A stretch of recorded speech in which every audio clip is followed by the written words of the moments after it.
معاویہ بن ابی سفیان رضی اللہ تعالیٰ عنہما، ان کے انتقال کے بعد یزید تخت خلافت پر بیٹھ گئے، جبکہ بڑے صحابہ کی منظوری نہیں تھی، اتفاق نہیں تھا۔ اور جو صحابہ موجود تھے اس میں حضرت عبد الرحمن بن ابو بکر، حضرت ابو بکر صدیق کے بیٹے عبد الرحمن، حضرت عمر کے بیٹے عبداللہ، حضرت زبیر کے بیٹے عبداللہ بن زبیر، یہ بڑے صحابہ اس وقت تھے، اور حضرت حسین ابن علی رضی اللہ تعالی، ان چاروں نے انکار کر دیا تھا کہ یزید کی تولیت یا اس کی خلافت کو ہم تسلیم نہیں کرتے۔ اب مسئلہ یہ ہوا کہ یزید بیٹھتے ساتھ ساری جگہوں پر خط لکھنے شروع کر دیے کہ میری بیعت لے لو، اپنے باپ، میرے باپ نے اعلان کیا ہے اپنے انتقال سے پہلے، لہذا میں امیر المومنین۔ کوفہ میں، بصرہ میں، سب جگہ یزید کی بیعت شروع ہو گئی۔ اب مسئلہ آ جاتا تھا مدینے کا، اور یہ چاروں بڑے صحابہ مدینے میں تھے، تو یزید کو ڈر انہی لوگوں سے تھا کہ یہ چار لوگ اگر منع کر دیے اور انکار کر دیے تو پورے حجاز میں میرا بیڑا غرق ہو جائے، اور ان چاروں میں کوئی ایک بھی کھڑا ہو گیا اپنے خلیفہ ہونے کا اعلان کرتے ہوئے تو آدھی دنیا ان کی طرف مائل ہو جائے گی، اس لیے کہ یہ چاروں بڑی عظمت والے ہیں، ایک صدیق اکبر کا بیٹا، ایک فاروق اعظم کا بیٹا، ایک حیدر کرار کا بیٹا، ایک عبدالزبیر رضی اللہ تعالیٰ عنہ کا بیٹا، تو یہ عشرہ مبشرہ کے بیٹے ہیں اور ان کی نسبتیں بھی بڑی ہیں، اور یزید کہاں، اس کی کون سی نسبت ہے؟ یہ تو حضرت امیر معاویہ رضی اللہ تعالیٰ عنہ کے گھر میں ان کی عمارت کے زمانے میں پیدا ہوا، یعنی جب وہ گورنر تھے اس زمانے میں پیدا ہوا۔ ان چاروں صحابہ سے عمر میں بھی چھوٹا، اور عمل کا تو دور دور تک کوئی واسطہ ہی، کیونکہ تاریخ میں یہ ساری چیزیں محفوظ ہیں آج بھی۔ یزید دن رات عیاشی میں مبتلا رہا، کیونکہ اس نے عمارت دیکھی تھی اور مالداری دیکھی تھی، جس کی وجہ سے اس کے فسق و فجور کا سب بعد میں لوگوں کو پتا چلا جب وہ تخت پر بیٹھا، بندروں کو کھلانا، نچانا، کبوتر بازی کرنا، اور باندیوں سے اور غلاموں سے رقص کروانا، یہ ساری چیزیں اس کے ساتھ موجود تھی۔ اب یہ خبریں جب مشہور ہو گئی تو کیا جو رسول اللہ کے صحابہ ہیں ایسے شخص کو امیر تسلیم کر سکتے تھے، جنہوں نے خلفائے راشدین کا زمانہ دیکھا، جو چاروں خلفاء کا زمانہ دیکھے ہوں اور جو خود رسول اللہ کو دیکھے ہوں، تو وہ اس عظیم اسلام کے دامن میں کسی ایسے شخص کو برداشت کر سکتے تھے؟ ہمارا اور تمہارا حال الگ ہے، ہم نے ہر طرح کے امیروں کو دیکھا ہے، ہر طرح کے حاکموں کو دیکھا ہے، چوروں کو بھی دیکھا ہے، ڈاکوؤں کو بھی دیکھا ہے۔ ہمارے سامنے کسی نئے لیڈر کو لا کر اس کی تعریف کر دی جائے تو ہو سکتا ہے پھسل جائیں، کیونکہ بروں کو ہی دیکھتے آئے۔ لیکن وہ چار صحابہ جو مدینے میں ہیں، ان کا حال تو ایسا تھا جنہوں نے رسول اللہ کو دیکھا، جنہوں نے صدیق اکبر کا زمانہ دیکھا، اور فاروق اعظم کی عدالت دیکھی ہے، عثمان بن عفان کی سخاوت دیکھی، اور حیدر کرار کی شجاعت دیکھی ہے۔ یہ خلفائے راشدین کا سنہرا دور دیکھے ہوئے صحابہ، ان کے سامنے کوئی آ کر کے یہ کہے، دن رات عیاشی کرنے والا، باندیوں کو نچوانے والا، اب مسلمانوں کا امیر المومنین بن گیا ہے، خلیفہ وقت ہے، کیسے تسلیم ہو سکتا ہے؟ ہوا یہ کہ اس نے بلا کر مشورہ لیا۔ مدینے میں اس وقت جو گورنر تھے ولید بن عقبہ، ولید بن عقبہ کو اس نے ایک خط لکھا اور کہا یہ جو بڑے لوگ موجود ہیں مدینے میں ان کو بلاؤ، عبد الرحمن بن ابو بکر، عبداللہ بن عمر،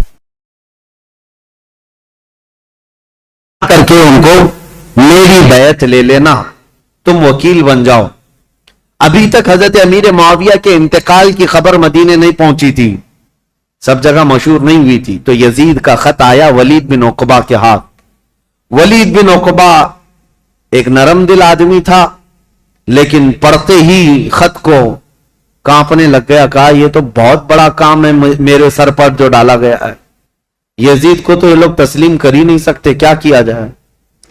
تو وہ ظالم مروان جس کی تاریخ ہے آپ نے سنا، حضرت عثمان ابن عفان کی مہر جس نے چرائی تھی، ان کے قتل کا جو سبب بنا تھا، مروان موجود تھا۔ اس سے ولید بن عقبہ نے مشورہ کیا کہ کیا کرنا چاہیے، کہا چاروں کو بلاؤ اور ان کے سامنے یہ مسئلہ رکھو، کہو کہ امیر معاویہ کا انتقال ہوا اور وہ اپنے انتقال سے پہلے اعلان کر کے جا چکے ہیں، ان کا بیٹا خلیفہ ہے، لہذا تمہیں یہ بات ماننی پڑے گی اور بیعت کر لو۔ اگر وہ یہاں پر نہیں مانتے تو ان کا قتل کر دو۔ مروان نے سیدھے قتل کا مشورہ دیا۔ یہ بڑے صحابہ کے متعلق ولید بن عقبہ نے کہا ہرگز میں اپنے ہاتھ کو ان کے خون سے رنگین نہیں کر سکتا۔ پھر بھی اس نے بلوایا۔ یہ چاروں صحابہ کو جیسے ہی بلایا گیا، حضرت حسین ابن علی رضی اللہ تعالی، اگرچہ مدینے کو خبر نہیں پہنچی تھی حضرت امیر معاویہ کے انتقال کی، لیکن چاروں کو احساس ہو گیا کہ گورنر اگر ہمیں بلا رہا ہے تو یہ ملک شام کی آئی ہوئی کوئی خبر ہے۔ وہ اپنی تیاری سے ہی گئے تھے۔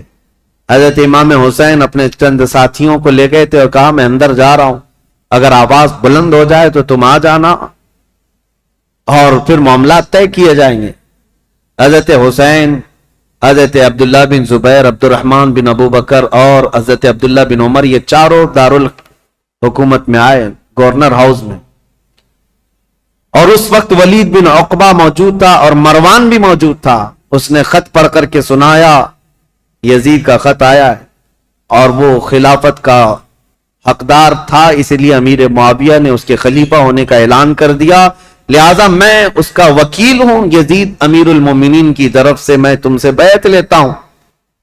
حضرت عبد الرحمن بن ابو بکر وہ موجود تھے، اور یہ دونوں صحابہ عبداللہ بن زبیر، عبداللہ بن عمر، یہ کھڑے ہو گئے، کہا ہمیں ایک دن کی مہلت دے دو، ایک دن کی مہلت دے دو۔ وہ نکلے، حضرت امام حسین کو اس نے پکڑ لیا، کہا کیونکہ اسے پتا تھا کہ اب یہاں مضبوط خلافت کا کوئی دعوے دار ہے تو حضرت علی کے بیٹے ہو سکتے ہیں، کیونکہ ان کی طرف پوری دنیا مائل تھی۔ حضرت امام حسین سے پوچھا تو حضرت امام حسین نے کہا سب سے پہلی بات تو یہ ہے کہ ہم جیسوں کو یہ زیب نہیں دیتا کہ یزید جیسا شخص خلافت کے تخت پر بیٹھ جائے، ہمیں یہ زیب نہیں دیتا کہ ایسی کوئی خبر بھی ہم سنیں، کیونکہ یہ تخت خلافت کسی بادشاہ کا نہیں، یہ رسول اللہ کی نیابت کا ہے۔ رسول کریم صلی اللہ تعالی علیہ وسلم کی سنتیں جس کے اندر نہیں، وہ ان کی نیابت کیا کر سکتا ہے؟ تو ولید بن عقبہ نے کہا معاملہ گرم ہو جائے گا، حسین تو تیار نہیں۔ پھر کہا نہیں، آپ کو تو بیعت کرنا ہوگا۔ حضرت امام حسین نے کہا میں اس طرح چھپ کر بیعت کرنے والا نہیں، جب سارے مدینے والے سب لوگ بیعت کریں گے تب میں بھی علل اعلان آؤں گا، سب کے ساتھ آؤں گا، آج مجھے جانے دو۔ ولید بن عقبہ نے ان کو بھی جانے دیا، ٹھیک ہے۔ جیسے ہی یہ گئے، مروان بن حکم کھڑا ہوا اور کہا ولید بن عقبہ کو، کہا کہ تو نے بہت بڑا موقع گنوا لیا، آج ان کو قتل کر دینے کا سب سے بہترین موقع تھا، تو گنوا لیا، اور تو آج ان سے بیعت نہیں لے سکا۔ مروان کہہ رہا ہے دیکھ لینا زندگی پر اب تجھے حسین سے بیعت کبھی نہیں مل سکی، ایک بار وہ یہاں سے جا چکے ہیں، حسین کبھی بھی بیعت نہیں کر سکتے، تیرے لیے اچھا موقع تھا۔ ولید بن عقبہ نے کہا میرے لیے ساری دنیا آ جائے لیکن میں حسین کے خون سے اپنا ہاتھ رنگین نہیں کر سکتا، اس لیے کہ وہ رسول اللہ کی قرابت دار نواز ہیں۔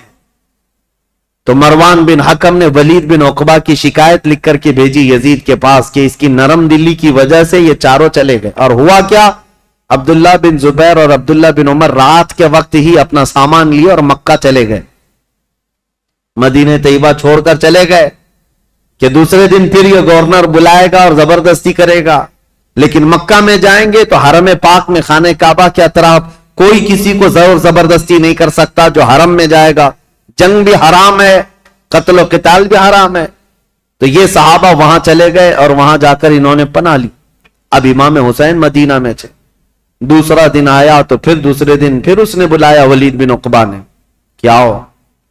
امام حسین رضی اللہ تعالیٰ عنہ نے آج پھر کہا کہ نہیں، میں اس بیعت کے لیے راضی نہیں ہوں اور مجھے زور زبردستی نہ کیا جائے۔ ولید بن عقبہ نے کہا اے حسین ابن علی، میں آپ کی تعظیم کرتا ہوں، آپ کی عزت کرتا ہوں، لیکن میرے اوپر ملک شام کا حکم آیا ہے، پریشر میں ہے، میرے اوپر دباؤ ہے، لہٰذا ایک ہی راستہ ہے کہ آپ یا تو میرے اس شہر میں یا حدود میں نہ رہیں جہاں میری گورنری ہے، یا تو بیعت کر لیجیے۔ امام حسین نے کہا میں شہر تو چھوڑ دوں گا لیکن بیعت نہیں کروں گا۔ اور کون سے شہر چھوڑنے کی بات؟ مدینۃ الرسول۔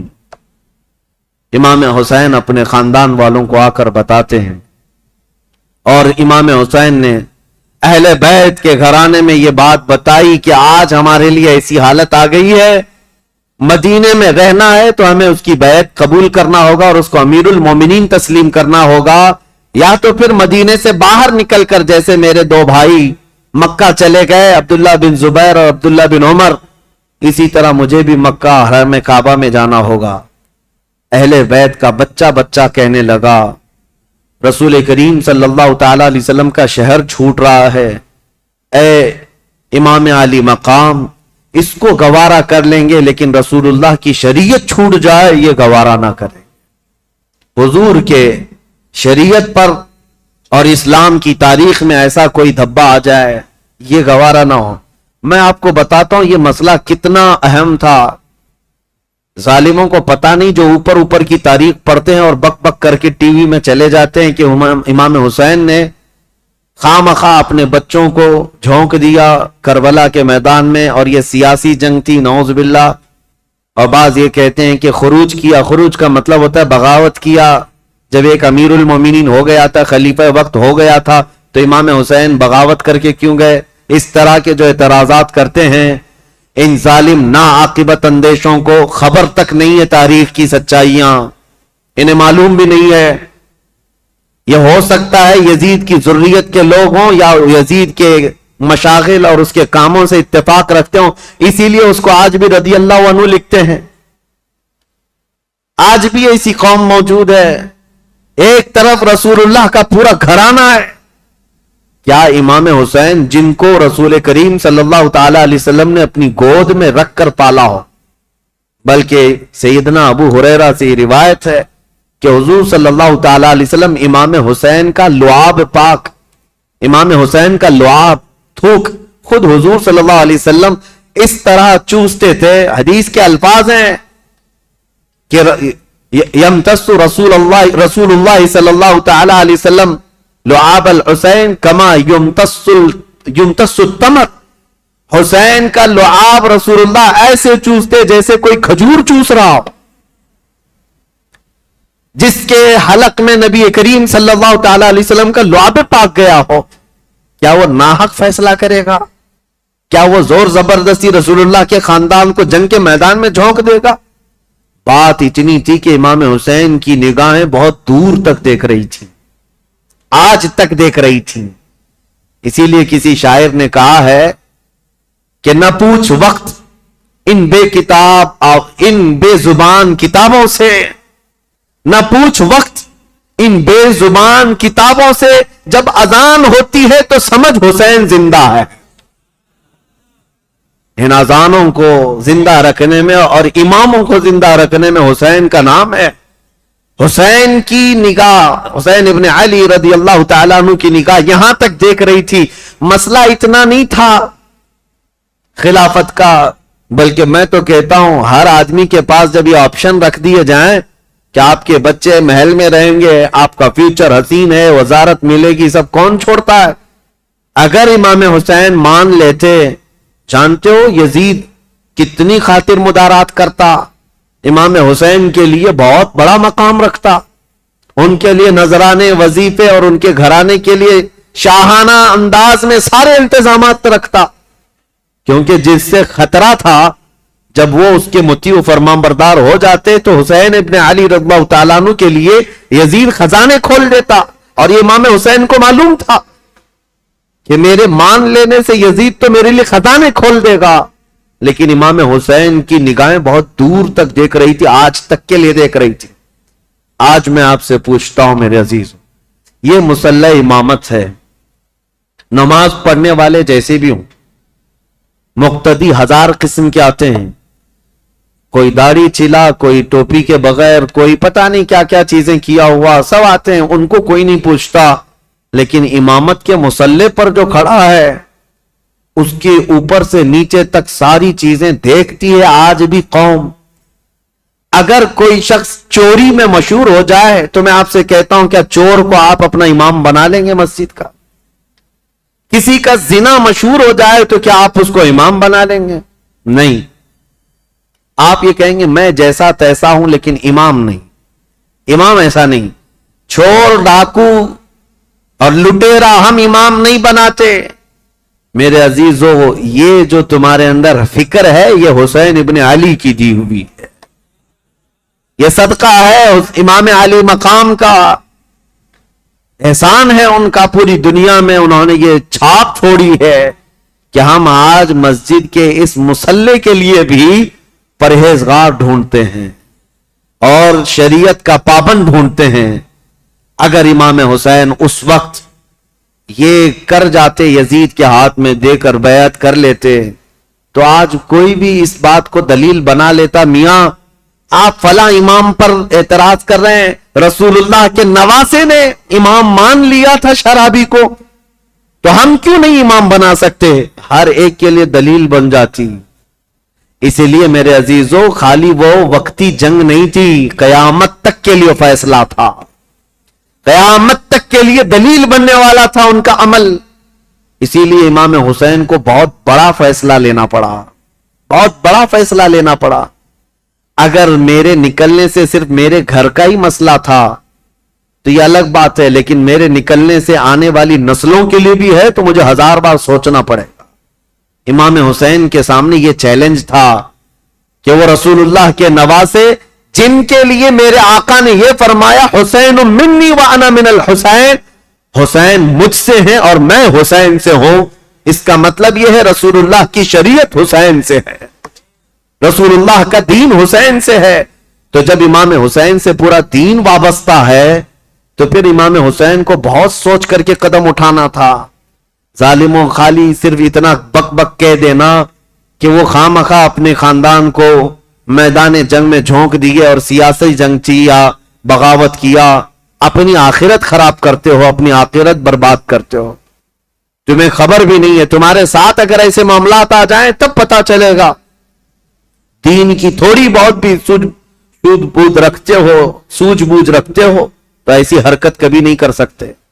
اب امام حسین گھر والوں کو آ کر بتاتے ہیں, گھر والے تیار ہوئے, ٹھیک ہے مدینہ رسول چھوڑ کر جائیں.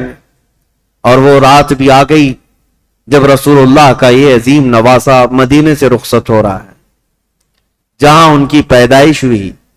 4 ہجری شعبان المعظم کا مہینہ تھا جب امام حسین مدینے میں پیدا ہوئے تھے. اس دن رسول کریم صلی اللہ تعالی علیہ وسلم کو اتنی خوشی ہوئی تھی. اور پتہ ہے آپ کی ولادت سے پہلے حضور کی چچی ام الفضل حضرت عباس کی بیوی حضرت ام الفضل یہ آئی تھی, خواب دیکھ کر کے ڈر کر کے آئی اور کہا یا رسول اللہ صلی اللہ علیہ وسلم میں بہت ہی عجیب خواب دیکھ کر کے آئی ہوں, مجھے ڈر ہے. کہا کیا دیکھی ہو؟ کہا بیان کرنے سے مجھے ڈر لگتا ہے. کہا بتائیں تو صحیح خواب کیا ہے؟ تو چچی ام الفضل نے کہا تھا میں نے کل خواب میں دیکھا آپ کے جسم کا ایک ٹکڑا کٹ گیا اور میری گود میں گرا ہے. حضور نے فرمایا گھبرانے کی ضرورت نہیں, فاطمہ کے گھر بیٹا پیدا ہوگا اور وہ پرورش کے لیے تمہاری گود میں ڈالا جائے گا, اور فاطمہ کا بیٹا میرے جسم کا ٹکڑا ہے. جو رسول کریم صلی اللہ تعالی علیہ وسلم نے جس کو اپنے جسم کا ٹکڑا کہا وہ مدینے میں پروان چڑھا ہے اور مدینے میں آنکھیں کھولی ہیں, خطبہ رسول کو سنا ہے, حسین پرورش ہے صحابہ کے جھرمٹ میں. ماں فاطمہ الزہرا اور باپ حیدر کرار, نانا رسولوں کا سردار.